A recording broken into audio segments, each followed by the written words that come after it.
My husband is an Anglican priest.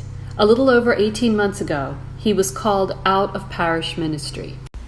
God asked us to do two things. First, love those members of his flock who weren't being fed by the traditional church.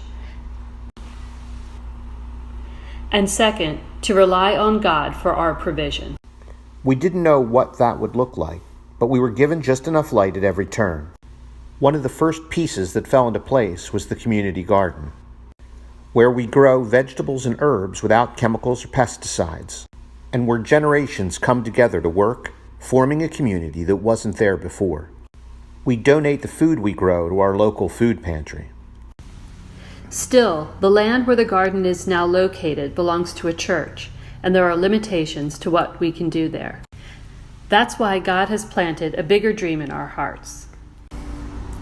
Land that can be dedicated to the multi-purposes of growing food for those in need, providing a place for people to work together and find literal common ground, and offering us the opportunity to use some of the harvest to begin a cottage industry to help support the ministry.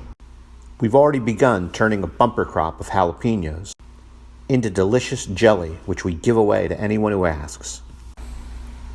Our dream is a big one, but one thing we've learned is that God won't let us outdream him.